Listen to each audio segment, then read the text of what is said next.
the triangular icing antiferromagnet corresponds to dimer covers of the honeycomb lattice. I constructed these microscopic height fields, which were really obtained by lattice on the lattice solving in terms of integers divided by 3, some sort of divergence constraint on integer value B fields, right? I cautioned you that this B field can be taken too seriously, although in this particular setting it does work and does give us the correct answer. The configuration space is that of an odd icing gauge theory, not of a even theory.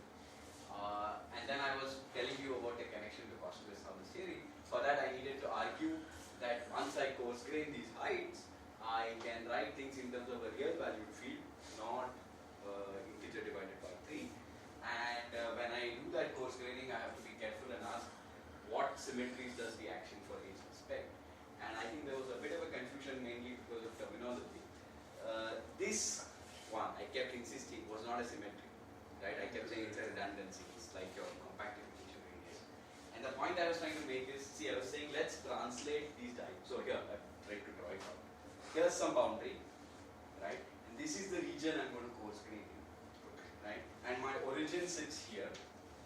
So it's convenient to think like this. It's convenient to think if I want symmetries of this action, rather than tile the whole lattice with boxes, I can just take one big box, right, and specify some convenient boundary conditions for it, and keep the origin of the height outside it, just outside it, left bottom, left corner, let's say, and ask if I now average over the microstates of the box consistent with a given coarse grain height field, what weights do I generate? And I want symmetries of that weight function, right? So for example, there's one thing I can do without changing anything inside the box. I could just, so the clean boundary condition is one where nothing that happens inside talks towards happening outside. So it's a boundary condition in which the boundary is tiled with dimers. So now I can translate these dimers along the boundary, right? That's actually not changing the configuration at all in the box over which I'm coarse graining. Boundary tiled with dimers meaning, sorry, Yes. every boundary point is a dimer or not? No. So tiled in the way that, so basically I don't want things coming out of the boundary into the outside world, because then it's a messy boundary condition, right?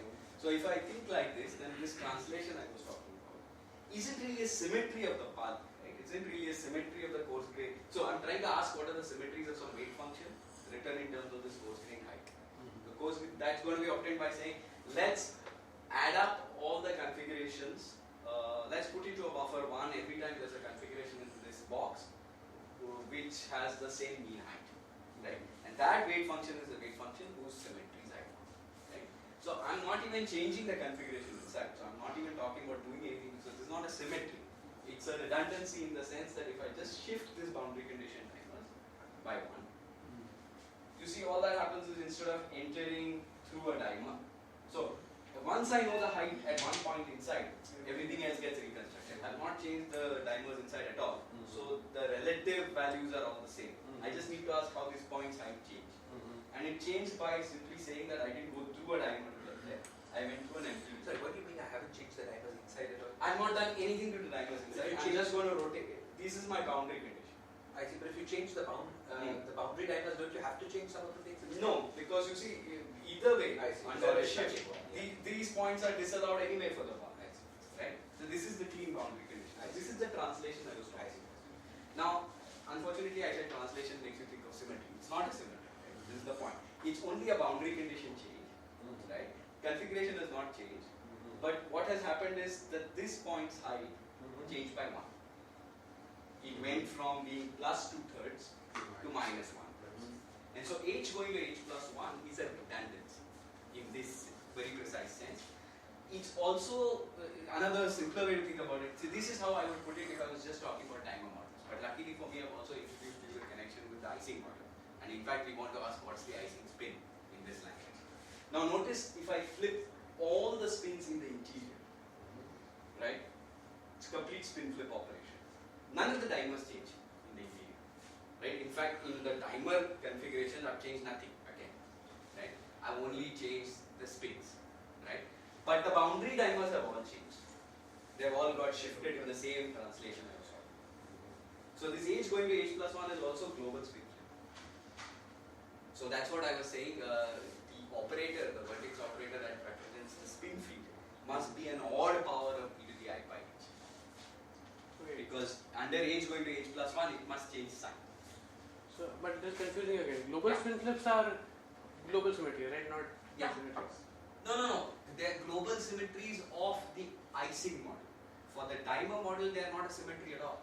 They are a redundancy because the same dimer configuration can be obtained by two spin configurations related by global spin. Okay.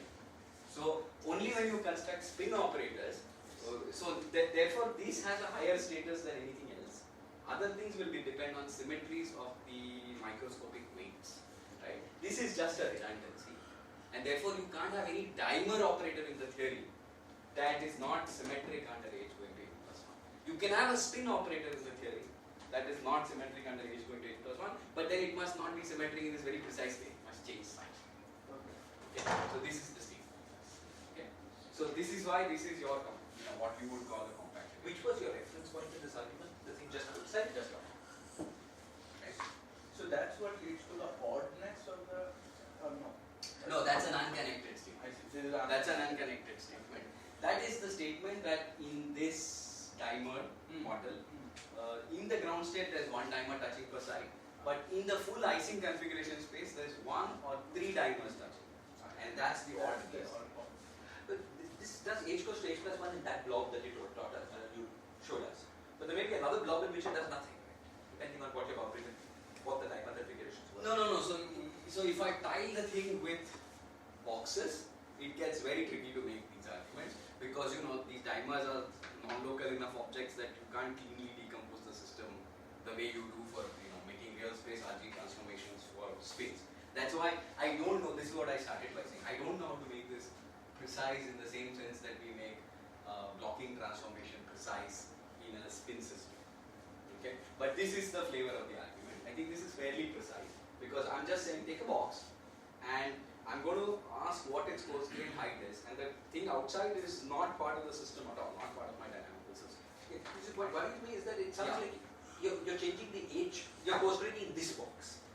That's And in that box, h has changed by 1. Yes. But it's not clear to me that every box or Well, here's an alternate argument. Let's define everything with reference to a boundary spin. Yep. Right? If I flip all the spins of the system relative to the boundary spin, everywhere the h will change because from the boundary spin, there's a boundary height also, which is 0 at the boundary spin of the sample. I will enter the wrong way. I will enter instead of with a plus 2/3 a minus 1 for the entire system. Okay. Right? So then every every spin spin will flip actually. So there's a boundary spin Yeah. which I'm not going to do anything to, but I flip all the spins, global spin flip of the system. Okay. Right? And the height is defined relative to the value of the height at the boundary side, which is kept to reference. And you said that does h goes to h plus 1. Everywhere, right? Yeah, because you have to enter the system and you enter through a shifted configuration. Right? Where there's a timer, there will not be a timer. That's all I'm saying. If you initially entered the system through a timer, you will now enter it through an empty. That's all. So let me tell you what's still confusing. Mhm. It still seems to me that there is a simpler thing to do, Yes. which is just shift each h by 1/3. So that's but you have to be careful. Each h by 1/3. That's a symmetry. A redundancy. At the microscopic level? At the microscopic level, it's a redundancy, but once you coarse grain, you need a symmetry to do that. Yeah, this. So let's get come that back. state. So that's the next part of what I'm saying. And just, sorry, I Yeah. understood this last time, but I've forgotten. The microscopic relation between the HIs, the microscopic eyes, and the spins or whatever was such. Can you just write that once more? There was some NL, whatever. So this is actually a redundancy, huh? So derivatives of this. you see there's some capital H field whose differences across links tell me if there's a dimer there or not. So if I shift all capital H fields by any constant, By any concept. their differences won't change. But since these numbers end up being multiples of 1/3, you should shift by a multiple of 1/3. Okay, that was the point. Okay. Alright. So now let's come to why h going to h plus 3, you actually need some symmetry. Sorry. Unlike h going to h plus 1, which doesn't need a symmetry. Yeah. Sorry. Your argument seems to depend on this thing entering through a dimer. Yeah, it has to What if enter. my boundary condition is that that whole thing is empty. What do you mean? That's not part of the low energy subspace. The low energy subspace has to have. You may be saying whatever Rainer is pointing out. He's saying he won't. I won't consider that. He is not because going to that's an consider that. unclean boundary condition. It's a very hard. Yeah, that's Look, I mean, if you could take that into account very precisely, you could make this into a proof. Right? That's really the point. I don't have a way of making this into a proof. That's why it's an unclean. Okay. So anyway, so coming to So the can I other- just one more? Yeah. Just changing this will Yes. change, and then once you have the rules, everything will be Yeah. shifted. So That's that's correct. why. So, but let's get to these two things, which I think is also instructive. So, again, I have some sample, and okay, so too many.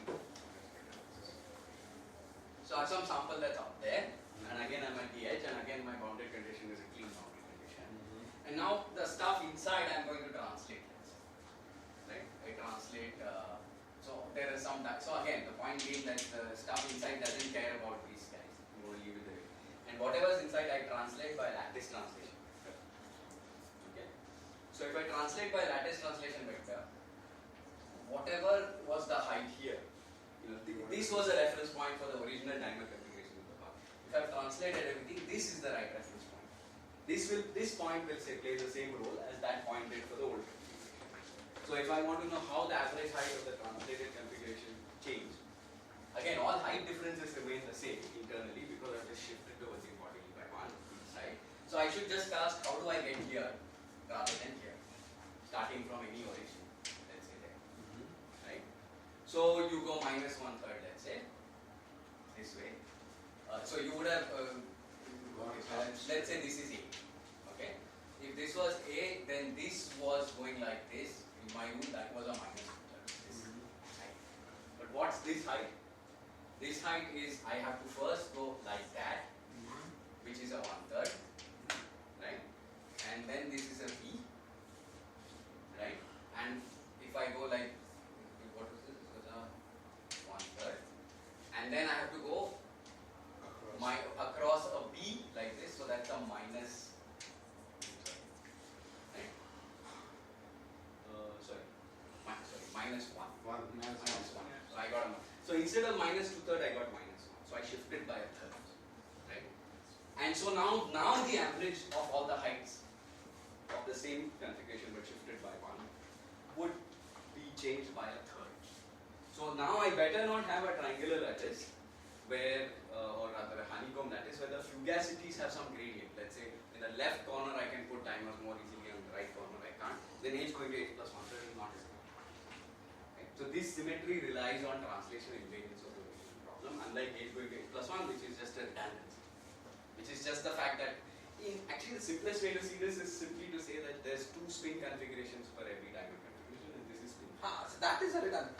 That's also true, But right? it seems like there's a simpler. Sorry, I still don't get it. It's just a simpler redundancy that if I just take h, every h and h, and add 1/3 to it, Yeah. I get the same diamond configuration. H going to h plus 1/3.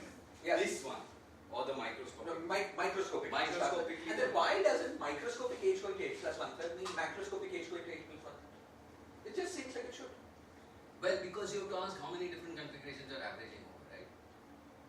Wait, okay, I need to understand what you're So let's say I take a given microscopic configuration of the lattice. Then I shift all of those by 1/3. Yeah, no, I see what you're saying.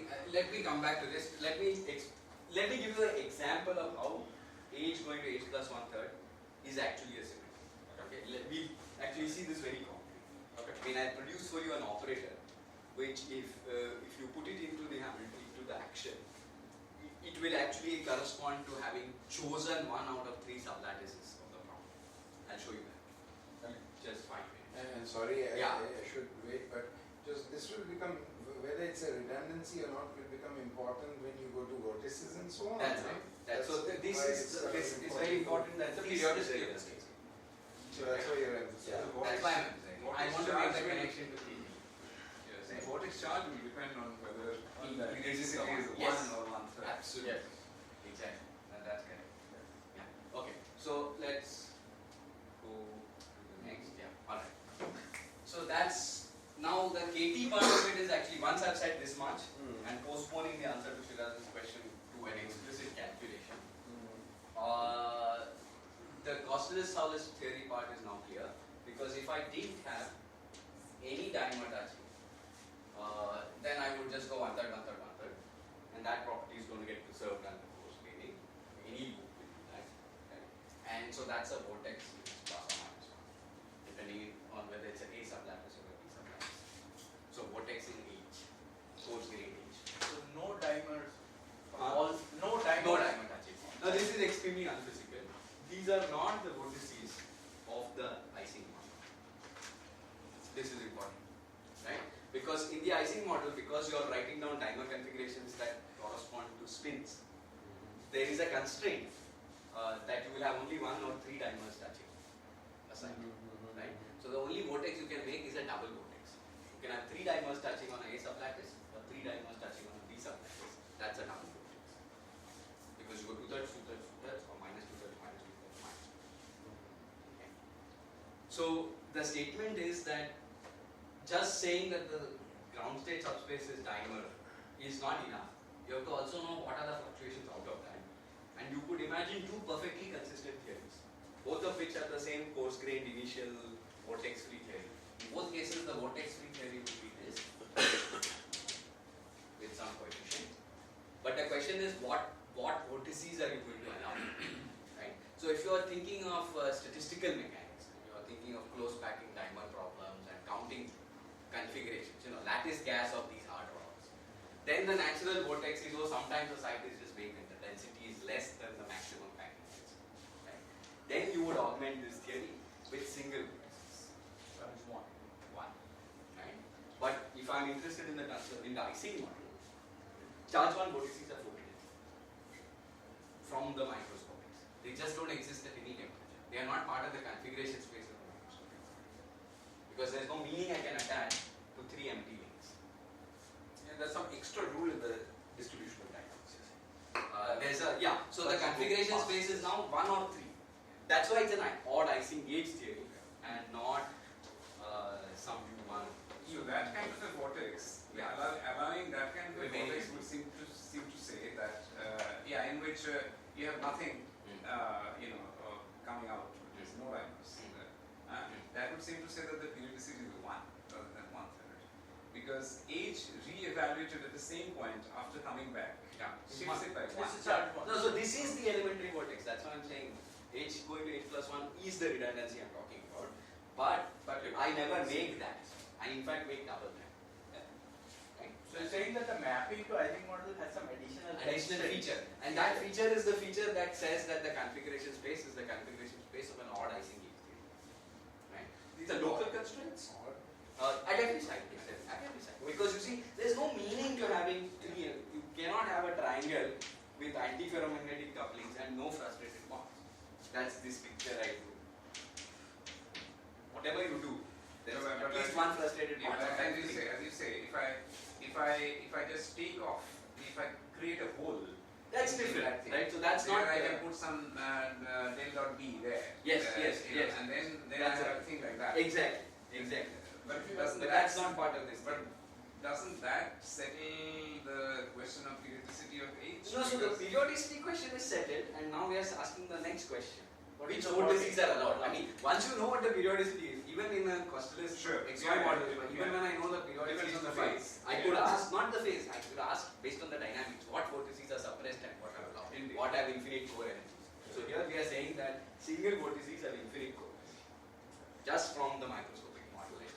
What is odd icing gauge theory? Is simply the statement that, in icing gauge theory allows some words like this, tau x, tau x, tau x, tau x star interaction, right? I'll say product of all links that belong to a site, tau x L equal to 1. Right, in Hamiltonian formulation of icing gauge theory, I would write this. Gauss's law. This is Gauss's law. Yeah. This is right.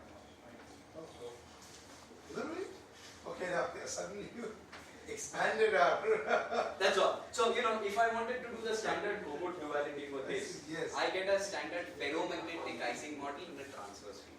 Yeah. If I want to do it for this, Yes. same thing runs through, but I'll get a fully frustrated, Isn't so that right? every plaquette is fixed. Interesting. We should do entanglement for all of this now. Yeah, so that's odd icing gauge theory. And on the triangular lattice, it's very natural. Because all you got to do is make every bond in the dual triangular lattice. It's very natural. You just have to make every bond of the dual Ising model antiferromagnetic. For square lattice, it's actually a bit of a problem. Because you see, if you want to do this on the square lattice, when you run the duality, every square plaquette of the dual Ising model will need to be fully frustrated, right? Which means it needs to have an odd number of antiferromagnetic bonds on it, right? So it can either have one antiferromagnetic bond and the other three ferromagnetic, or three antiferromagnetic bonds. And now that's a gauge choice you have to make in the model. So the duality can map it to anything you like, and none of those choices preserves all square lattice symmetries. This is the problem with the duality, right? So when you make the duality transform, your lattice case theory was fully symmetric, square lattice symmetries were the way. You transform, there's no way you can write it without breaking the square lattice symmetry by the gauge choice you make, where you put your single antiferromagnetic bond or three on each plaquette. So in that sense, actually the honeycomb formulation of Ising gauge theory, of odd Ising gauge theory is more natural, because the dual spin model doesn't need to break any symmetries. Or you can preserve all symmetries and write it well. On the square lattice, if you have diagonal bonds, can you No, the duality doesn't work. The duality works for bipartite. Okay, anyway, this is how the diagram is. Okay, but alright. Thank you. So that is. Now we can proceed. So our focus is easy axis antiferromagnets, like I've been saying, on Kagome and triangular lattices. You're disallowing some windings, but you're allowing all the momentums. Momentum. I mean, either pi, I mean, I pi. Sorry, what? Yeah, no, he's confused now. So right now I'm still talking on the classical configuration space. Yeah. Yeah. In the conformal field theory, you have this free boson. Right. You've got a left mover and a right mover. Yeah. Left moving part. Yes. Yes. And what is the operator spectrum? Yeah. So that let me answer in 5 minutes. Right. So just to remind you, the triangular lattice we'll be working with, but here's the Kagome lattice. Space filling, for plane filling, regular arrangement of corner sharing. Is it probably yes or projection? Maybe I think you asked me this. Yeah. Right. So this lattice is kind of funnier, but it's basically the same, where every side is replaced by a pointing triangle. So it's a triangular lattice of these triangles. Okay. And there's lots of examples of systems that make these lattices as well as those. So we want to look at both in a unified way, because the underlying Bravais lattice is the same. It's the triangular lattice. So all symmetry considerations will be the same for two. Here there will be a slight complication because there's 3 basis sides per unit cell. That's the only. And there's a natural tripartite structure, right? Because the triangular lattice is A, B, C, A, B, C, A, B, C, A, B, C, A, C, A, C, like that. And you can do the same thing here for up-pointing triangles. Just replace a What side. is the, sorry, triangular and Kagome is what? The dual lattice? No, it's just another lattice which you can think of as a triangular lattice of these up-pointing triangles. So replace every side here Oh. by 3 sides, 0, 1. instead of edge? So then it becomes a corner sharing lattice, not a edge sharing lattice. Okay, this is another very commonly occurring motif in transition metal oxides. Easy access antiferromagnets. What does that mean? This is the statement that you have a very large term. This anisotropic. So it's like Ising model. So it's like Ising model souped up to include perturbative corrections which you get. This is what I was saying. Right? So both have a natural tripartite structure. And when you have this natural structure, yeah. What was the difference? Sorry, in what we've been talking about so far, We had a triangular lattice. Yes. That's what we were talking. Yeah. But we had just A's and B's, right? Oh, No, so that was the dual honeycomb lattice we were working with, right? Which was you put I X here. see. And then there's two sublattices of triangles. There's a up-pointing triangle and a down-pointing triangle. That's the A and the B sublattice sides of the honeycomb lattice. Okay. So when you have this 3 sublattice decomposition, which is natural on lattice, one very natural way the system can break spatial symmetries is to make 3 sublattice order, which means make some order parameter or some pattern of densities or spins that distinguishes these A's, B from B's from C's. Okay? And that has a particular wave vector associated with it, and call it And here's what the pattern of the order is on the triangle. So I'm just saying it's an icing limit. So this spin can only be plus s or minus s now. And I'm just drawing down the cartoon for you. So there's a complex number I can define, which is the Fourier transform of the spin density at that wave vector. And I'm just telling you what is the phase of that complex number, the argument of that complex number for different kinds of three-sublattice ordered states. So here's the way to think is like this. Pick one sublattice out of three. That's the spontaneous symmetry, right? Make it zero. Make the spin on it zero. Zero on average, which means it's wildly fluctuating between up and down. Okay? Either by thermal fluctuations or quantum fluctuations. And then pick one out of the other two sublattices. That's another level of symmetry gradient. And freeze all those spins to pluses. And then freeze the others to minuses. So this has 6 choices because you could choose the first fellow in 3 ways and then the second one here in 2 ways. So that's 6-fold symmetry technique. This is one kind of three-sublattice ordered state that can arise very naturally. And it has a phase of pi by 6 or equivalent. So in other words, the 6, so there are 6 choices. They will correspond to these 6 values of the phase of the order family. 2n plus 1 pi by 6. So pi by 6 and then you add to it pi by 9. Okay? There's another kind of three-sublattice order that's very natural. Many things happen. Yeah. Firstly, are we doing zero temperature physics now? I'm drawing cartoon right now. I'm saying what could be a natural ordered state with the benefit But of this is far from the ground state as well. no, this is actually entirely in the ground state manifold. This is the point. I thought The ground state manifold says every triangle must have one frustrated bond. You can check that if I did this or I did this, I would always satisfy that. Wait, I'm not understanding the zero. Zero means it's fluctuating up and down by you. So think of the quantum spin maybe in this. Think of it as a spin pointing in the x direction rather than the z because of quantum fluctuations, or think of it as a spin that's free to fluctuate from the.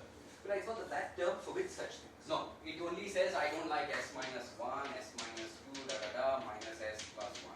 It likes s and it likes minus s. There's some linear combination of s and minus s. Yeah. It's like 1 by square root 2, Exactly. s plus minus. Exactly. If you want to think quantum mechanically, or it could simply be that there's a thermal fluctuation that takes this from this to this, Both up and down. and the other spins are not fluctuating.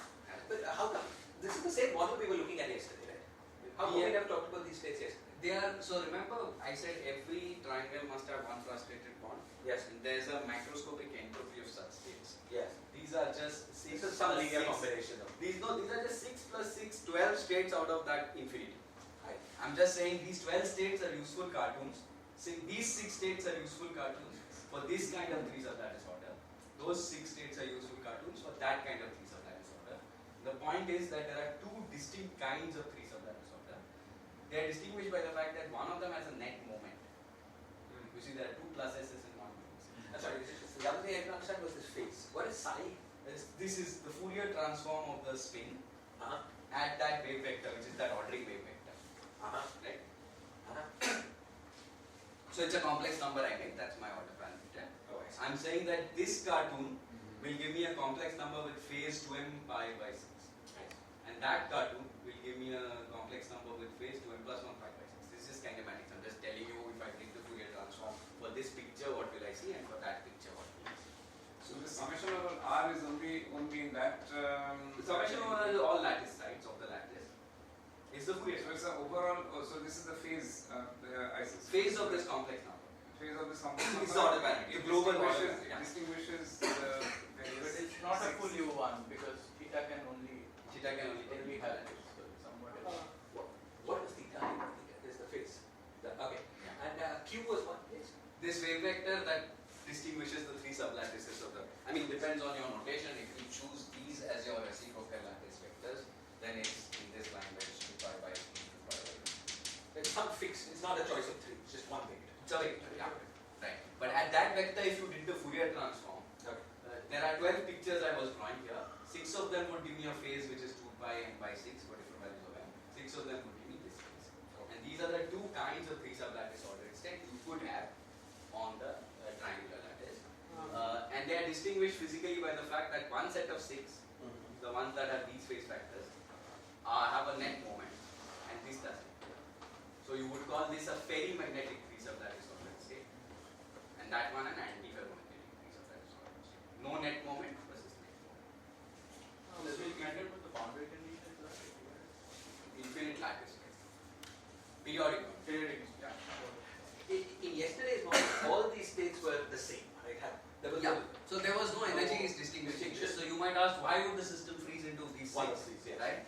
two answers. One could be subleading interactions that I have not written down. I wrote down the nearest neighbor model.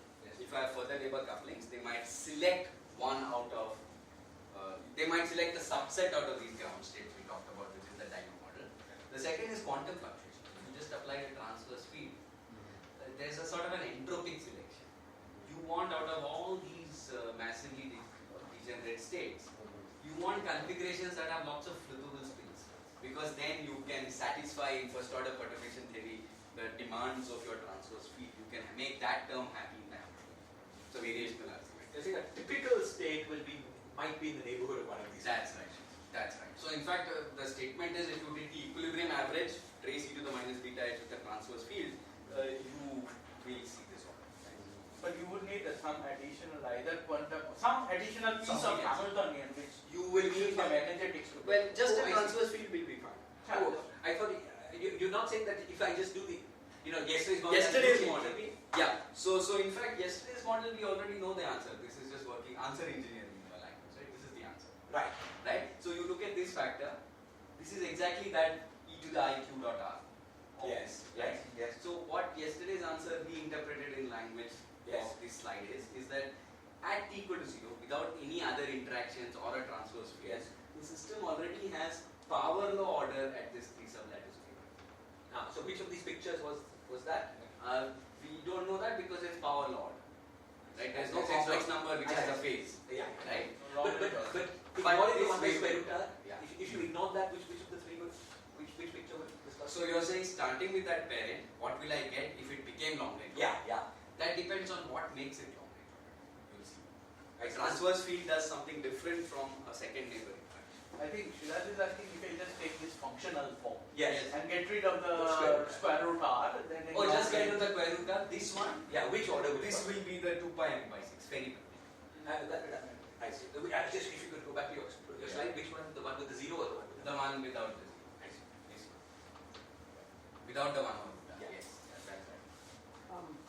Why are the 6 ferrimagnetic states like only counting 3? So, okay. There's one minority spin out of 3. So pick the sublattice which is minority. 3 choices. Then decide whether the minority is up or down. 2 choices. Oh. Just 6. But okay, if you put a non-transverse field, you put a field in No, the there is plane. no field here. This is just dynamic. No, but you're saying that some are automatically picked by a perturbation, right? Right, so I didn't tell you which is picked by the transverse field. The transverse field picks this one. Yeah. But Right. you put a field in the plane, What do you mean by in the z direction. Yeah, you mean along this direction. Yes. Yes. Then it would pick only three. That's breaking. Yeah, of course. Okay. That's of course true. But that's not got, that's a symmetry breaking. That's field. a symmetry breaking state. Of course, that's. Change the whole- Why But that's important. ferry rather than fair? Ferry, in the sense, it's not. Ferry means there's a magnetic moment. Jargon of magnetism. Ferry magnets are things that have magnetic moment plus some other stuff. But Not this just- has magnetism, right? Yeah, this has magnetism. This does. Yeah, that's correct. Ferry magnets have a magnetic moment plus some other ripples and other stuff. Right? Same thing on the Kedar lattice. Let me not sort of belabor the point. Again, there are 6 options for one kind, 6 options for another kind. Since the lattice has 3 basis sets, you have to decide how they behave. There's a slightly more complicated construction, but it's the same. So this has become only 6 options because. Actually, with the benefit of hindsight, I'm writing down cartoons for states. I will just introduce. I'm saying that without this strong transverse term, Yeah. there's a humongous number of possibilities. Actually, without the strong this term, you mean? Yeah. The anisotropy. Yeah. Oh, but then it's not even just a timer model, right? Because then you can have S minus 1, S minus 2. I'm saying that the manifold of ground states It's even bigger than the is, manifold. and there is no classification like 6 of. So this is 6 interesting. types. So there is soup type. No. What do you have? Because what is the 6? I mean, if I add all the SZs Yes, up yes. in any which way, Yes. I'll get the average of SZ will be anything. I mean, huge, just real number. There's not a discrete 6 types. Of things. No, but here it's not 6. No. He's not saying the degeneracy Yeah, is 6. I'm not saying that. No. I'm saying it's 6-fold No, symmetry no, breaking. no. So there is no. I'm saying there is no preferred 6 types of things. No, there are always preferred 6 types of things. Because No, why? that's the six-fold symmetry breaking of a tripartite lattice. You pick one sublattice out of three, and then there are two choices for what to do at that sublattice. No, I think he's saying if there's not, if you don't go to the Ising limit, then this That's- 2 does not make sense. Which two? The For example, here you could have S. because you Yeah, so look, these classes can have fluctuations, right? Huge fluctuations. Huge one. I mean, if this term doesn't exist on, yes. then Yeah, But so even if this term is not infinity, Ah, with fluctuations, this Okay. cartoon remains good. I see. This is Nearby. nearby. Okay. Exactly. Near pluses, near minuses. And near zero. That's what we have. Okay. So now, I've introduced sort of the ordering, and I've motivated why that ordering is the one I look at, because in Stephenson's calculation it's already there in a power law, right? So any perturbation might just enhance it. That's clear. Okay.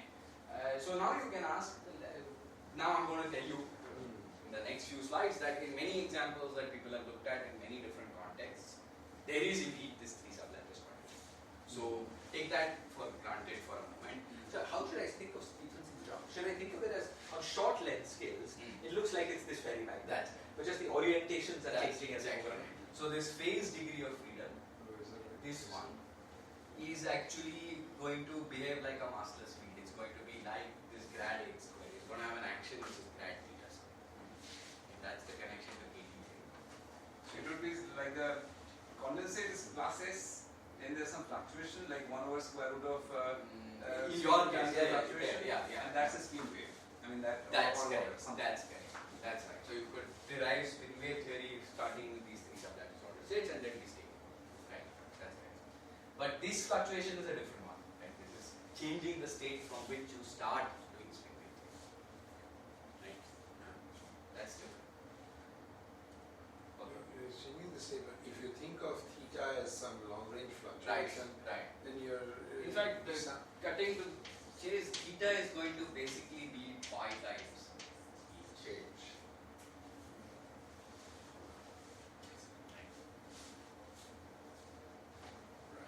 at zero temperature. And some not so well defined coarse grained object at non-zero temperature. Because now microscopically I can have vortices, but they're going to be irrelevant at long scales. Right? At zero temperature they're just not there. Double vortices.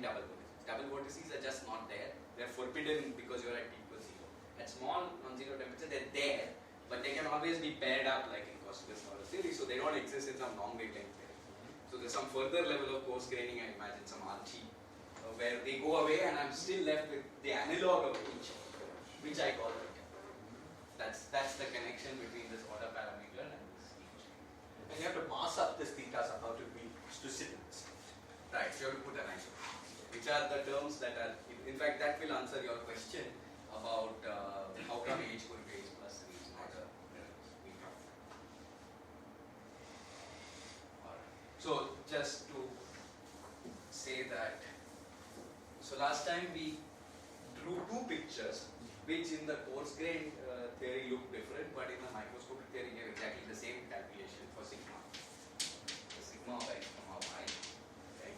We drew it two ways, and both would have identically told us how many sign flips there are between 0 and xy. But written in coarse grained language they look different, so we said there are two operators. One is to the I q dot the same q divided to the I phi h. That's one. Okay. And the other was some coefficient times 3 I phi h. Right? So that's sigma. And so you can see that e to the I phi h then, right, is actually just our sum. This is what I see. So I can see the 6, the mass that she does is looking for is you have cosine 6 pi h, so it is 6 sigma. And this 6. That's exactly. Why from this do you say that psi has to be? So then remember we have this other statements that h going to minus h going to h plus 1/3 are symmetries. No, so I was asking you a simpler question. Why from the sigma behavior do you say psi? Because these, if I now Fourier transform this guy at a vector e to the I q dot r, I'll pick up exactly this piece of information. psi is the Fourier transform at that rate. Okay, I see. So the order parameter psi is e to the I phi h, and if vortices are double vortices are microscopically present but irrelevant at long scales, then you know this h is not exactly the right thing, but there is some theta variable that's very much like h, like pi h, and that's the phase we are talking about, roughly speaking, right? So this is just another way of saying that if you actually write down the theory in terms of psi, it will not just have full U1 symmetry. There will be terms that break it, that will come from here, but they are irrelevant. And vortices are also irrelevant. So you have just a Gaussian theory without anything else. Okay.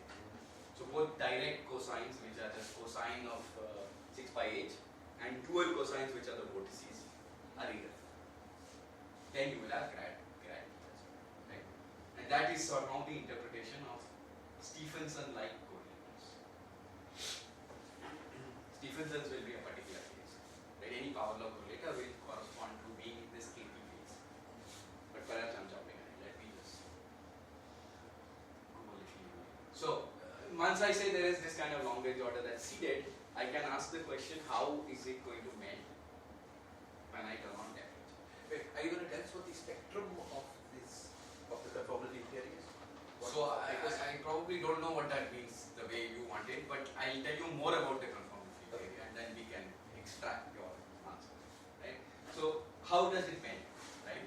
So the way I would answer this question, I'll show you, is that you write down this Landau theory in terms of this order parameter psi, and then you ask what choices you have with that Landau theory, and there's three known cases, right? There's always a first order transition that's possible. No post-grade effective theory can rule that out. That can always happen, right? So that we will always keep as a possibility. The other two possibilities are this sort of two-step melting transition, where you go from long-range order to a power law ordered phase, where at non-zero temperatures you start seeing the analogs of what Stephenson derived at zero temperature. Right? Stephenson's analysis was at zero temperature without any perturbations, no transfer speed, no additional interaction. So even at zero temperature it was only power law ordered, not long-range order. But supposing there are some additional perturbations which I'll specify, and I have long-range order at zero temperature, that will persist up to some temperature, then it will melt via a phase which looks like Stephenson's answer. You just go ahead and you've got some mass scale in your perturbation, you go to a temperature large compared to the mass scale, you go back. That's right. So there is, this is described by standard Kosterlitz-Thouless theory as saying that anisotropies in the spin, so there's some cos 6 theta anisotropy that's allowed by the symmetry, right? Because theta is like pi times h, and we know we have to have cos 6 pi h as the first cosine that's allowed. So this anisotropy term is irrelevant. You're not at temperatures low enough that this becomes relevant, but you're not at temperatures high enough that vorticity is relevant. So you're at this intermediate range of temperatures where there's a fixed line, which is the Kosterlitz-Thouless fixed line, where neither vorticity, at least the vortices that are allowed, neither vorticity nor anisotropy is relevant, and that's Vortices would be like cos 12. no, vortices are dual cosines. Oh, the dual. Vortices. Okay, This is spins. Okay, this is spins. Yeah. Yeah. So if you want to think in the cosines, you want to do the duality, Duality and dual- then mods. Yes. Just, but in the language of theta, the vortices we have are just standard single vortices. This is slightly confusing. Remember, theta is pi h. So although I made a big deal of saying only double vortices are allowed, those who are double vortices in 2 pi h, right? Which is the Theta, type they're of, just standard vortices. in theta they are just standard vortices. So it's the standard situation as far as theta is. So yesterday we were in a counting problem and we got a two-dimensional quantum field theory. We got it Two-dimensional. well, classical Classical model, yeah. which is free boson. Yes. Now you're taking that model and adding temperature. I'm taking that model and I'm taking that model plus perturbations that actually Freeze render it, it yeah. massive, freeze it, Yeah. and then adding temperature. And And I'm recovering basically that effective theory in an intermediate temperature regime. Yeah. So now you've got a two plus one dimensional path integral. But the plus one is It's a finite circle. temperature, so it's basically again 2D. And now you're looking at that That's long, right. long distance That's of right. that two That's dimensional. And so that's the The process. thing I'm confused about is the perturbation will be not important if you heat it up. But The perturbation's role is that it exceeds long range order at low enough temperature. I agree. Right. So at higher temperatures it's not important. you will get yesterday's theory was a zero temperature theory, right? It's classic. Yeah. So Right. you will get yesterday's theory heated up, right? Yesterday's theory heated up just gives exponential correlations because in the Yeah. ground state itself you have only power law. Yeah. So yeah. you have yesterday's theory plus perturbations that froze it at zero. God gave you long range order. And now that's melting.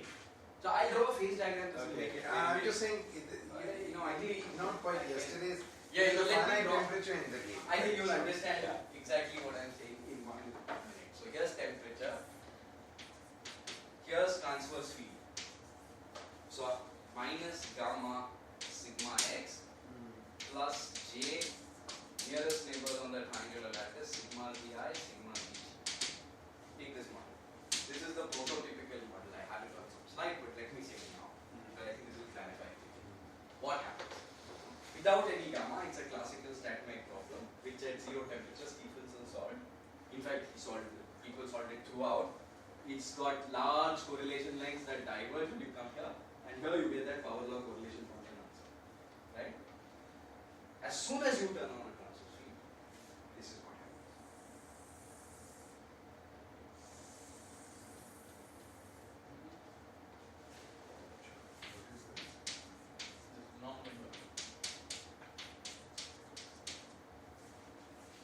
Okay? Well, let me ask you an embarrassing question. If I look at yesterday's model and put it at zero temperature, from the quantum mechanical point of view, it's a three-dimensional path. But there's no quantum mechanics, it's a classical problem, right? Yesterday there was no quantum mechanics. Right. Now I'm putting in the quantum, you're right. So let's take the three-dimensional model. That's this line. For any, not the origin, but anything away from the origin. Because I've added the transverse. There was no quantum mechanics. I don't add the transverse field. I just take the Hamiltonian of yesterday. This. And This is I a- go to finite temperature. Everything commutes with everything. So Okay. it's classical. Right? If I went just up like this, that's what 1 year solved in 19. And there is That's the analog of the 2D icing model of Wong-Sung, but on this funny frustrated lattice. Actually, do you think the 3D as in model because No, if you No. take the quantum model is one more dimension. but there's no coupling between the layers in the absence of gamma. It's 2D. Yeah. There's no 3D max. It's just a You bunch need of- a gamma before you couple layers Yeah, in the Suzuki order. Yeah. And you're saying what you get is exponentially. Yeah, so falling there's an correlation. exponential There is correlation line that correlation. eats e to the something that Goes like that, and that diverges, and then and you- at zero temperature is the power law. Okay, I'm with you. Okay, Good. at least that much. Now you turn Now this you on. go here. As Now soon it's any quantum. infinitesimal gamma at t equal to 0 converts that power law into true long range order. Because suddenly you have a 3D. And this is, so the picture is simple. You have, so actually it's a very simple variational picture. You have these diamonds, I see. right? Range So order there's for- at zero temperature you are averaging all this whole ensemble of dimer configurations with equal weight.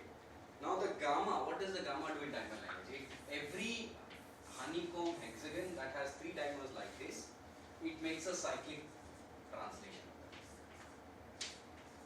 Right? Because you see there's a spin here, sigma z, and there are spins here. Gamma tries to flip a spin. When it flips a spin, the frustrated bond becomes unfrustrated, the unfrustrated bond becomes frustrated. And the only spins that can be flipped to first order in perturbation theory. So imagine you're doing massively degenerate perturbation theory, right? The only term that you get is the projection of gamma into the degenerate subspace, right? Standard, what we teach in What are those terms? Those terms are, look for every hexagon that's flippable, which means it has 3 dimers like this alternately, and do a ring exchange, right? So variationally, what will you say? You want to maximize the number of such flippable hexagons. That's the maximum lowering of the energy I can gain from this minus gamma. So now you just ask yourself, out of this 2 to the volume macroscopically degenerate configuration, which ones maximize the number of flippable hexagons? They are precisely in spin language this state. Okay, they are exactly this state. They are the state where, for example, this is flippable and I'll draw it by circle. That means this spin is not going to go flipping back and forth. It's the 0. Once I fix that. Right? I pick one sublattice where I do that. Now once I fix that, I have no choice left. I have to just tile the thing with these zeros like that.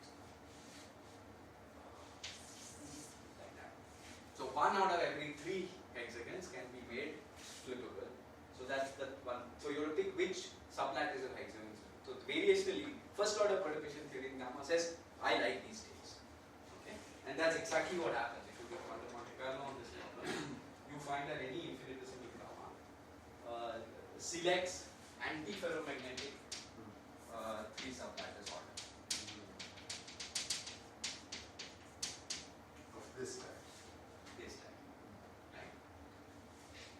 That melts through a finite time crystal transition. It turns out, this is not obvious, and that was the point of this slide. Of this slide. There are several ways in which it could melt, just if you did land out, which I'll show you this. But one of those choices is this one, with an intermediate phase with power law order. And Which that's would mean this. that the Stephenson's thing Yeah, continues so on this to the entire. exactly. Okay, but the power changes. The one Power was keeps going changing up, because it's like the line of fixed. the line. Line of this one. Okay, so in fact, there's a. I'll explain. That's easy. That's the standard KT stuff that you guys. We just move on side. Okay, so that's what happens in this situation. But it's an open question every time you have three-sublattice order. What type of three-sublattice order it is and how it melts. The other way it can melt is actually a little bit more interesting, and there are examples of that as well. I'll tell you. But let me actually maybe just go ahead because it's in the slides. So the point is, this is not the only way it can melt. There's other ways. The other way it can melt is via first a transition, which is in the three-state Potts universality class, where you lose part of the long-range order, and what remains is only the ferromagnetic part. So this only applies actually for one kind of three-sublattice order, this kind. For this kind, remember, there's a ripple, which is a three-sublattice vector, and a net moment. Right. So you lose the ripple via three-state Potts transition. The net moment survives. So there's another long-range ordered phase where there's just a net moment. So then that is lost at a higher temperature through an icing current. That's the other possibility. So the 9 half will remain. It's 1 over r to the power 9. That exactly. I mean, in that way of thinking, yes. But now there'll be no power loss because there'll just be two transitions. One ordered state, another ordered state, paramagnet. Second order, I see. Second order. Two second order transitions. Three-state Potts. I see, that one is also. Yeah. So you're basically saying the 6 gets broken down to 3 in some way. That's exactly that. 3 times Plus minus 3 times 3. Yeah. Okay. And of course, you can never rule this out. There are examples. Well, that's just a first order. Okay, so these are what are the 3 symmetry allowed possibilities, and we know examples that I'll tell you in a minute of all 3 happening in microscopic lattice machines. So now what is the new thing I'm going to try and convince you about? Much of this was background but presented in a particular way perhaps, but nothing that is completely original. So here's the first statement. The first statement is whenever you have a KT phase, sorry, it's not in the pictures here. Whenever you have a KT phase, so let's go back to this. Whenever you have a phase like that in the middle, as you melt, it has a signature in the uniform susceptibility of the system. So you apply a magnetic field just along the easy axis, whichever is the axis that's chosen by this whichever is that one, let's say the Z. Just apply a uniform magnetic field. So this is the advantage of this claim is that it's a thermodynamic measure. If you want to detect KT phases, they have power law order, so that means they don't have any extra Bragg peak in the structure factor that you can easily detect. So detecting power law order is in general a subtle business. You have to look for some subtle signature in scattering experiments, or you have to do image process. You have to actually take snapshots. Like Pratap in his lab has this power law order phase of what is the standard thing. When they melt, instead of being in a because for that is they're partially melted. So he takes a picture, and then he does some heavy duty image processing to try and say, look, it looks power. But it's a bit Even then, because in the field of view you might have 1,000 vortices, and then out of those 1,000 objects you're trying to produce from those pictures you're trying to say it's power law. It's tricky, right? It's good to have a thermodynamic measure. In this context, I'm claiming such KT phases can be recognized simply by measuring the uniform susceptibility, which will diverge at small fields with the exponent that I can predict in terms of the Kosterlitz-Thouless exponent. So this P of T has a formula which I'll write down. So it's a strong divergence at the lower end here, and then it gets progressively weaker, and the divergence actually goes away just before you go to the upper transition. That's why this number, so it's just before it goes. So that's one statement I'll try to convince. So there's no exponential divergence or anything? I mean, like in the KT. Correlation length. Correlation length. So that's a separate question. That will happen coming in from here, But you know, how will you measure that? That's a correlation length for an order parameter that's at a finite wave vector. No. The important thing is it's at a finite wave vector. To make any non-zero wave vector measurement, non-zero wave vector measurements are not thermodynamic measurements. Right? You have to apply a ripple at that wave vector and look at the response. Very hard to do in the lab. So the usually correlation lengths are very easy to use as signals because they are correlation lengths of order parameters at the uniform wave vector. Right? This is at a ripple. Right? So I want a thermodynamic measurement. This is a Q equals 0 measurement, and this is the one.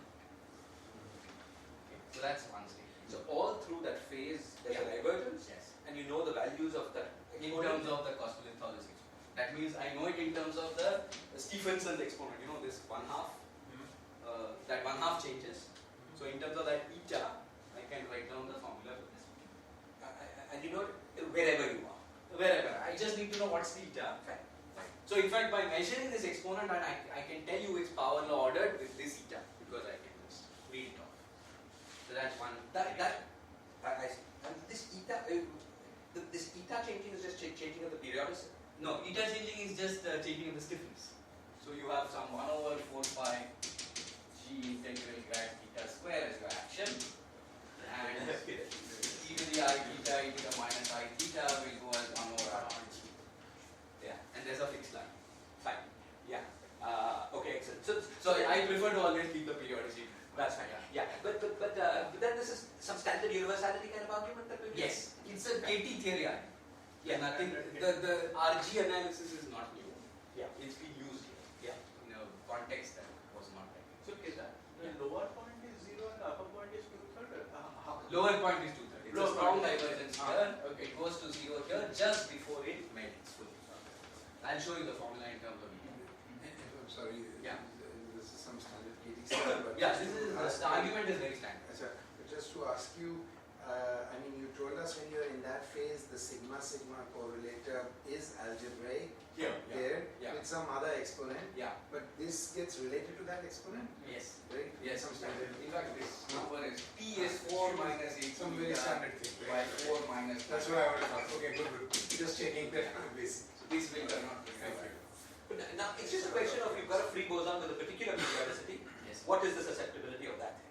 But you see the catch is the Except boson. what B couples. That's why I'm like That, sigma. so like I said, But B the has to RG couple- analysis is completely standard. All my thought has gone into What which B operator. Yeah. Which operator. I mean, it's related to, but I was just saying Yeah. because it obviously couples. And it's just a uniform magnetic field that would do. So you have to ask which operator the uniform magnetic field couples to in this KT theory because e to the I theta is not that operator. That's all. Okay. The other point is that the KT phase. So here's a KT phase. In this case, at any finite temperature, there's always a KT phase, and it pinches off only at gamma c, which is a quantum critical point, which you can understand very easily because this kind of 6-fold anisotropic cos 6 theta is irrelevant in the 3D XY model. And so this is just the 3D U1 here. So this is just XY model, 3D XY model. Let me just say 3D XY. Okay. This is the quantum phase. Dynamically critical exponent is 1, so it's 2 plus 1 dimension, so that's why it can be E. So this is 3D XY. Right? So that we understand because that's just a classical KT phase pinching off at a quantum critical point. You're saying it's a theory of free bosons with the Wilson-Fisher bosons. Wilson-Fisher Yeah, bosons. that's That's it. it. Yes. Complexes. Complex. That's it. So that we understand as. But the other point is, since there is other ways of yeah. A 3D. So you know it's not mean field. It's you can do it in a 4 minus epsilon expansion 3D XY model. That's what it means. N equals 2 Wilson. Okay. N equals 2. Complex scale. Okay. Okay. And that's because cos 6 theta is irrelevant at the 3D XY critical point. So you might expect this is true, and there's numerical evidence that that is indeed what happens. Okay. Alright. So, but the other point, so the main So this is one main conclusion, and the other sort of question I was interested in is, can the KT phase pinch off at finite depth? Can these happen? Not at zero temperature, at finite temperature, and if so, what are the classes of pinch off phenomena for the KT phase, at least in this context? Which is just to understand, at long distances in the two dimensions that are definitive, Yeah. you always get, you're never massive anywhere on this space diagram. Here I'm massive, there I'm massive. Okay, so inside your Oh, yeah. Right. This is the power law phase. Okay. This is the ordered phase, that's the disordered phase. Right. So that's a zero temperature fixed point, that's an infinite temperature fixed point. This is the power law phase. You see, I'm a little confused about how you're doing the finite temperature calculations.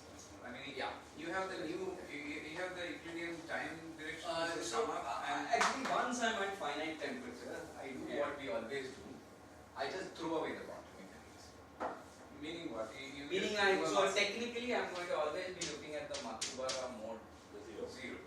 And that has a classical action, which I can just write down on symmetry grounds and work with. And that is justified. So what is up to what temperature? Yeah, so there is for example, there's a very interesting crossover phenomenon here. So you can try and ask what are the slopes or curves that come in here. Yeah. You can ask what are the slopes or curves that come in here. Yeah. Those are outside this simple. That answer is outside the simple magnetic analysis. Right? There I really need to do that crossover from 3D to 2D. Right. But if I'm not infinitesimally away from here and here, in a finite distance away, then I just do it. Right? So, and the fact that the bottom thing was massive was the fact that your boson got a mass. That's right. It got long range order. The anisotropy became relevant. There was a potential that fixed it. That potential becomes sort of irrelevant in that KT phase. Exactly. So cos 6 theta became relevant here. Yeah. And went away here. Right. And then what happens on the top? Vortices became relevant. I see. Thank you. This is the basic point. There's this usual KT. Yeah, the usual. And TC1 and TC2 they appeared because of Because you see, in the usual XY model, there is no anisotropy. Because the phase of a boson wave function can't have any anisotropy. No physical operator comes to that. So there is nothing at the lower end. In the usual KT theory for superfluids, there is only vorticity becoming relevant or not. But this is not really boson, right? This is quantum mechanical spins or spins with. So therefore, when you write the KT theory is only a formal construct for the order parameter psi, and you should be guided by what terms are allowed in the Landau theory for psi. And in terms of the argument of psi, which is theta, this term is allowed. Or in this language, psi star to the 6 plus psi to the 6 is allowed. Okay? And so that's an anisotropy, which is a separate analysis you need to do to ask if that's good. And that gives you the lower boundary. That's the only difference from standard KT theory. There's also a lower boundary, not just an upper boundary. Yeah, why do two transitions happen? I mean, That's what I'm saying. So there is a different stiffness at which vortices become relevant, and a different stiffness. Oh, are you saying that? Sorry? I was saying cos theta and cos. No. Again, you're making the same mistake. Vortices are not representable as local variables in the vertices. Sorry. Yeah. Say cos phi and cos 6 theta. Cos phi and cos 6 theta. Cos phi and cos 6. Okay, this is the usual thing. Anytime you have a massless phase in the presence of anisotropy, it can only happen because the stiffness is not stiff enough for anisotropy to be relevant, yet not floppy enough for vortices to be relevant. Why does this end at zero temperature? Because stiffens. There. Yeah. Because at zero temperature, I just eventually go to a fully polarized phase. That's a different physics completely, right?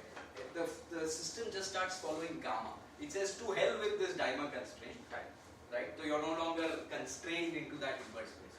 For large enough gamma, You just, everything's polarized in the x direction. That transition is 3D also. So in fact, the hard calculations, if you really want to really get technical, are how these lines come in here, what's the crossover function, how these lines come in here, what's the crossover function. But you know, if I just want to talk here, I just do this. Yeah. So you write down some classical Landau. Yeah.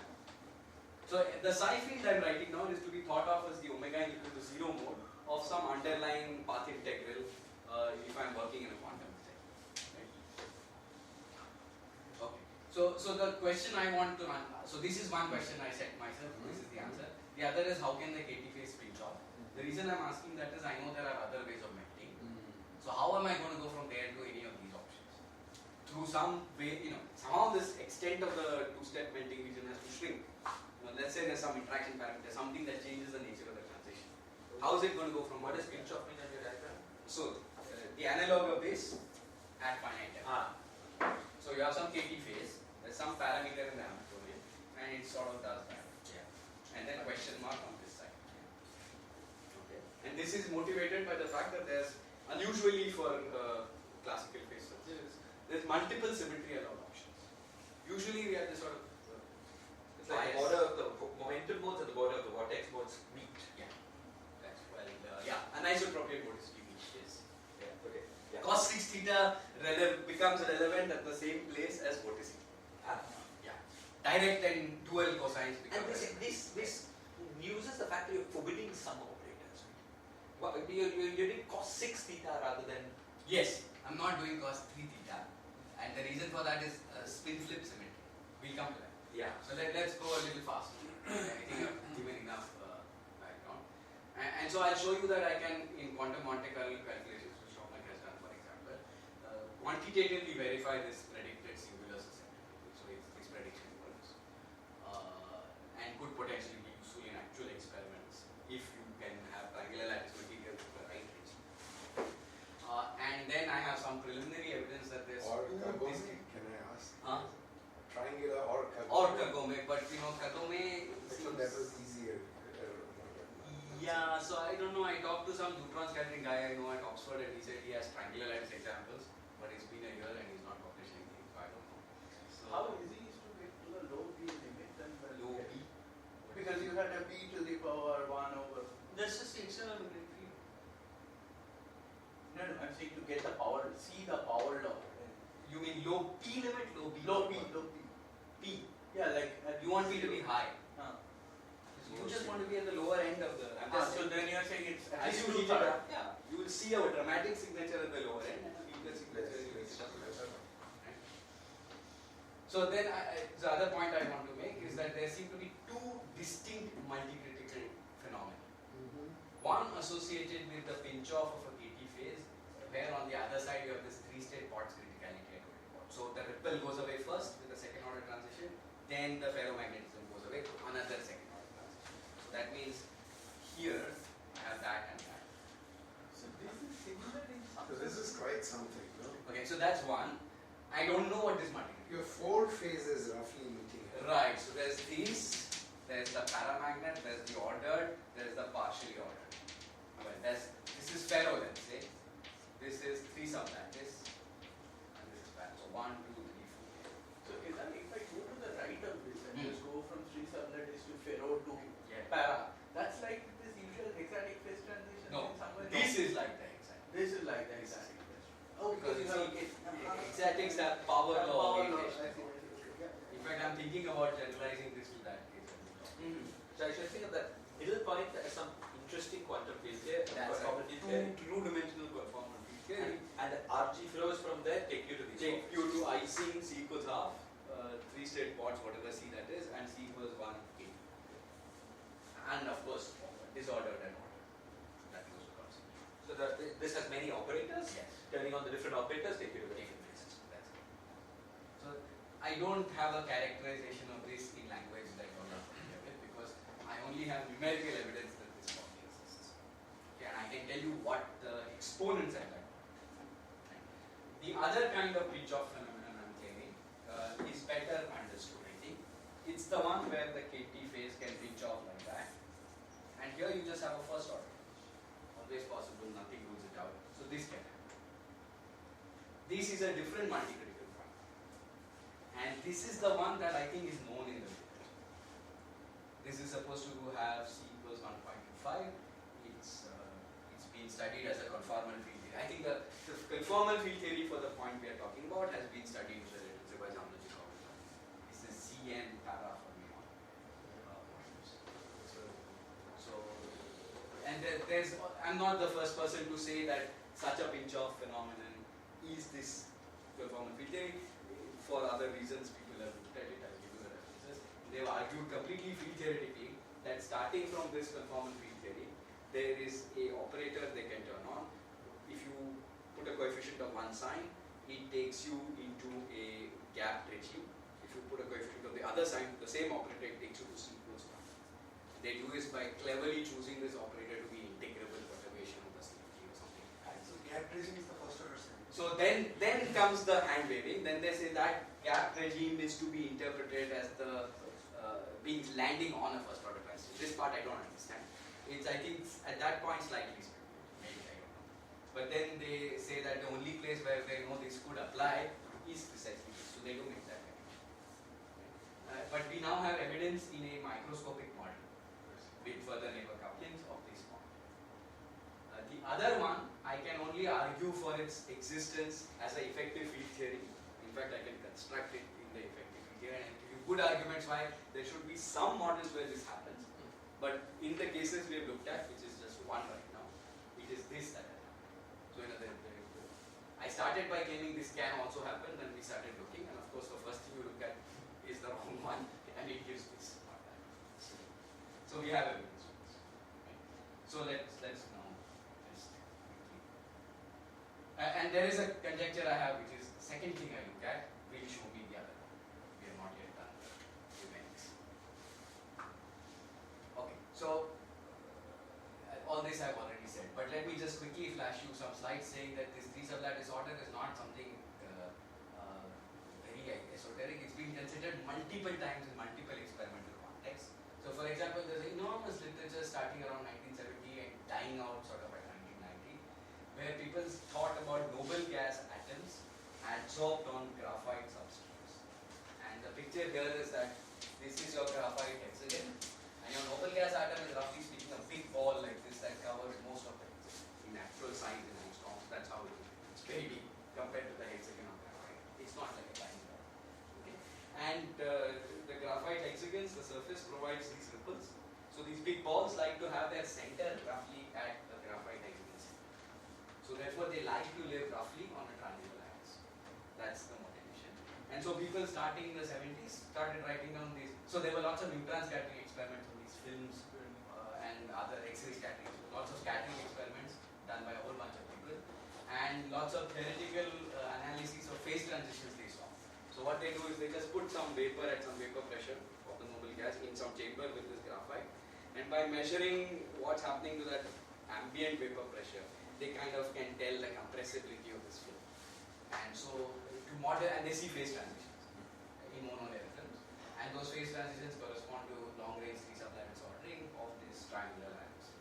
And so that's being looked at, and this was the original motivation for numerical studies of the icing model on the triangular lattice with antiferromagnetic couplings and further neighbor interactions. I mean, of course, in StatMech it's been studied just the pure model, but further neighbor interactions were introduced as a way of modeling van der Waals couplings.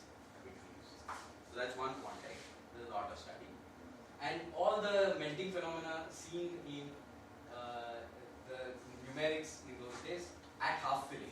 So from particle language, if I want to go to icing model language, half filled monolayers correspond to zero external magnetic field in the cell direction. Icing symmetry is half filled.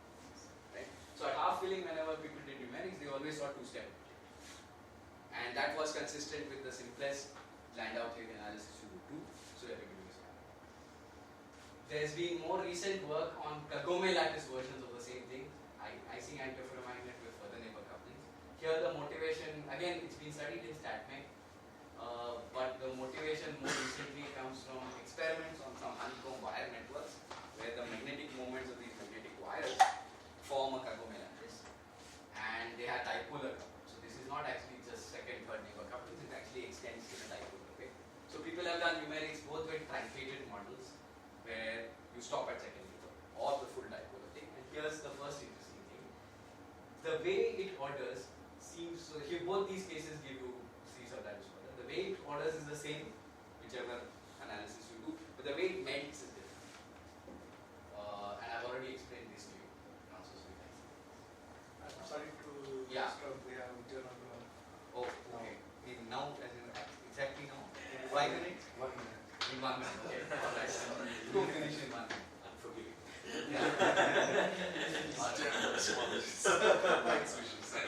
Okay, so let's just jump by 30.6 billion years to play.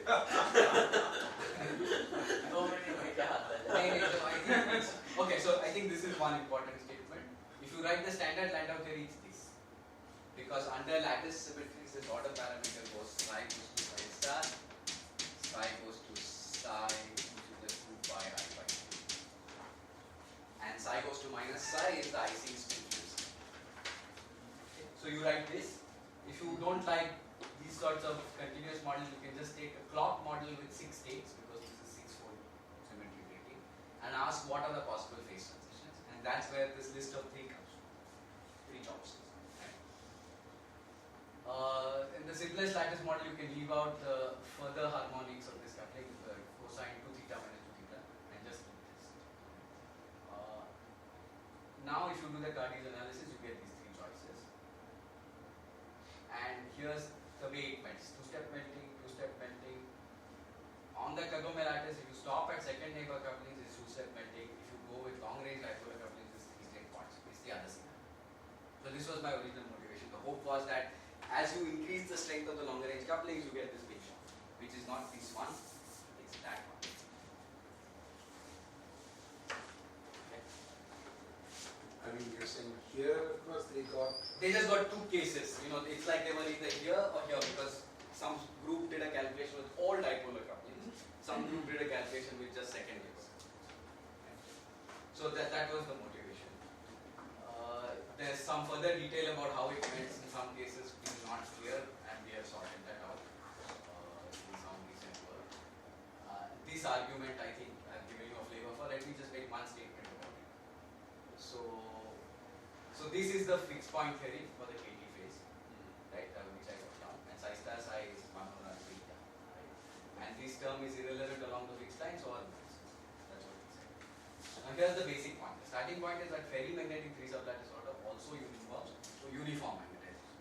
Everybody's commented on this. So the full Landau theory shouldn't be in terms of psi, it should be in terms of 2 orders, m and psi.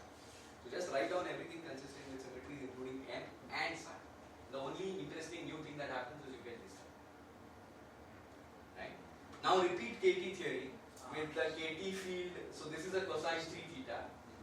Now just repeat KT theory with the cosine 3 theta coupled to an m which has the standard 5-4 reaction. Okay? And that's what I do. That's standard analysis, you can do that. So if m is in a gapped phase, high temperature phase, then m just goes along to the right. And this term is formally irrelevant at the KT line. It just renormalizes your long distance value of the stiffness. Right? But it's a dangerously irrelevant term because it has a dramatic effect on correlations of m, which you can also compute. if m is gapped, you're breaking some. M is gapped here in the sense it's paramagnetic. Let's say the action for m is grad m square plus r m square with r positives. 3 Gaussian variables. Just a parabolic. Then m is 0, and then you just get rid of that. Just integrate m out, this will be psi to the 6, which is anyway Is irrelevant. anyway there. Right? This has a feeling of this, that psi was like the phase of a field, and you're moving not to the phase of the field, but to the whole real field, the whole complex. No, theta was the phase. So I just wrote this, I could have written cos 3 theta. Okay, So there's a KT theta, I'm just working with cos 3 theta times the scalar phi. And even if the phi is gapped, if the phi is gapped, this coupling is irrelevant, but it's there. And it's dangerously irrelevant because it affects the correlations of m. Wait, could I ask again? I mean, maybe sorry, but Let's read the pizza. yeah. Okay. Maybe I'll Okay. Alright. So if you work out what m does because of this dangerously irrelevant coupling, it's very simple calculation to show that it inherits the correlations of cos theta. So that means if the order parameter, the 3-sublattice order parameter is going at 1 over r to the eta, the uniform magnetization will go as 1 over r to the 9 eta. Just Gaussian analysis. And this is an exact statement at long wavelengths because I put the exact value of eta, not the pair. And so now I calculate just the uniform susceptibility in a L by L box, which means I just do this integral over 2-dimensional space, and it is singular. It's L to the power 2 minus 9 eta, which will blow up as long as 9 eta is less than 2. That's all I'm saying. So therefore, for eta in this range 19 to 29, which is slightly less than the whole range. The whole range is 19 to 1 quarter. The renormalized value of eta by KT theory goes from a ninth to a quarter. So you don't get to a quarter, but you get to 2 ninths. Okay. For most of the KT phase, this is diverging. can translate this finite volume result to a statement about the thermodynamic limiting a magnetic field by simply saying an external magnetic field introduces a correlation line, right? Which I know because I know the RG eigenvalue of cos theta. So I plug that in and I get. That's This is much more sophisticated than what I did. Yeah, this is statement 1, and this works out. The other statement was this pinch off, and so this works out. This is the test numerically. The other statement is I should take this fact that there's an extra m degree of freedom coupled to psi seriously and write down this coupled theory, which is an Ising model for the uniform magnetization, a 6-state clock model for the phase of the order parameter, and this tau cos 3 theta couple. Now I just use everything I know from StatMech to analyze what is the phase diagram of this, and this is what I get. I get this pinch off. With those four. Yeah. So that's I mean, it takes 10 minutes to go through each step and convince you it's correct, but I've done it. You get this. So it only then remains to do actually numerical work on this effective theory, large scale Monte Carlo simulators, and see that this point really is there and measure its experience. So that I did. And these are the power laws at my best guess of the Monte Carlo points. So this is pretty large systems, like going up to 600 roughly. And these are pretty good power laws I can imagine. So I measure 3 power laws of e to the I theta, e to the 2 I theta, e to the 3 I theta. This is the spectrum of scaling dimensions I know. So these are the 3 basic things I can measure. Everything else is related to this. Okay. M, for example, the tau uniform magnetization will have the same scaling as the 3 I theta because of symmetry. And then there's 2 I theta and e theta. And I get these exponents. And the punchline is that they are actually, so then the wishful thinking is that you could see this in the Kagome lattice by tuning the range of interactions. We haven't seen that yet. But what we did do was go to the triangular lattice and study further neighbor couplings in the triangular lattice and see what you get as the pinch off. And we seem to get a different theory. We seem to get these exponents, which are those Fateh's on logical, which is a different pinch off also. It's this kind of pinch off. It's this. The triangular lattice we see this. It's this point that we have found in microscopic simulations. The other point we have not yet found. The other point CFT is not known. This one CFT is supposed, there's a conjecture for it backed up by some evidence, and now we have the first Monte Carlo evidence that it seems correct, which is, I guess, here. So these allow some scientific Monte Carlo? This is classic. Oh, this is classical model. This is classic.